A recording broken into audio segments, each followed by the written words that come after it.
গ্রামীণ ফোনের ব্যবসাটা আমি তাকে দিয়েছিলাম। ইউনূসের বিরুদ্ধে আমরা বা আমাদের গভর্নমেন্টকে লাগেনি, বরং আপনাদের মনে আছে একটা কথা, গ্রামীণ ব্যাংকটা তৈরি করেছিল জেনারেল এরশাদ সাহেবের আমলে। একজন এমডি খোঁজা হচ্ছিল, তখন ডক্টর ইউনূসকে এনে সেই ব্যাংকের এমডি করা হয়। এই ব্যাংক কিন্তু তার নিজের করা না, সে সেখানে এমডি হিসেবে চাকরি করত, একজন এমডি হিসেবে চাকরি করতেন এবং বেতন তুলতেন। এটা আর গ্রামীণ ব্যাংকটা হচ্ছে সরকারের সংবিধিবদ্ধ সংস্থা, ওই টাকা বেতন সব কিন্তু সরকারের পক্ষ থেকেই দেওয়া হতো। সরকার কেউ বাইরে গেলে জিও নিয়ে যেতে হতো। সেই চাকরিরত অবস্থায় হ্যাঁ সেটাকে তিনি নিজে করি এমনভাবে প্রচার করছেন যে ওটা যেন ওরা নিজেরই করা। ওই ব্যাংকের আইনে ছিল যে 60 বছর বয়স পর্যন্ত একজন এমডি থাকতে পারে চাকরিতে, 60 বছরের উপরেও আরও 10 বছর সে বিনা মানে আইন ভঙ্গ করেই ছিল। যখন বাংলাদেশ ব্যাংক এই জিনিসটা তার নজরে আনে এবং তাকে আমাদের তখন অর্থমন্ত্রী আমাদের মুহিত সাহেব এবং আমার পররাষ্ট্র উপদেষ্টা গওহর রিজভী সাহেব তাকে রিকোয়েস্ট করেছিলেন যে আপনার তো বয়স হয়ে গেছে,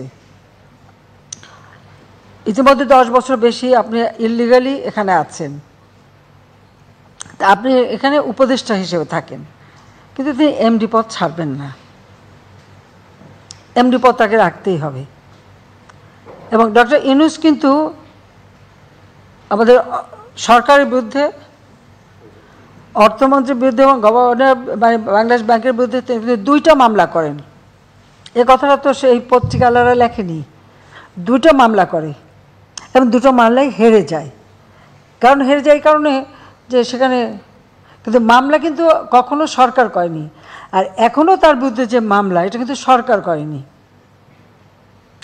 গ্রামীণ ফোনের ব্যবসাটা আমি তাকে দিয়েছিলাম, এটাও মনে রাখা উচিত।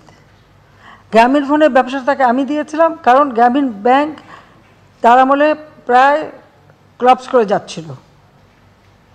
তখন আমার সরকার, আমি নিজে প্রথমে 100 কোটি টাকা, এরপরে 200 কোটি টাকা, তারপরে আরও 100 কোটি টাকা, এই 400 কোটি টাকা গ্রামীণ ব্যাংকে আমরা সরকারের পক্ষ দিয়ে ব্যাংকটাকে চালু রাখতে তাকে সহায়তা করি।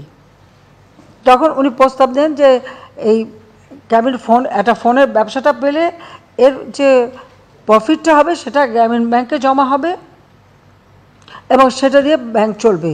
তাকে জিজ্ঞেস করা উচিত আজ পর্যন্ত ওই গ্রামীণ ফোনের 1টি টাকাও গ্রামীণ ব্যাংককে দেওয়া হয়েছে কিনা, দেওয়া কিন্তু হয়নি। শুধু এখানেই না, গ্রামীণ ব্যাংকের জন্য অনেক বিদেশ থেকে অনেক সময় অনেক অনুদান এসেছে, তার কয়টা টাকা গ্রামীণ ব্যাংকে গেছে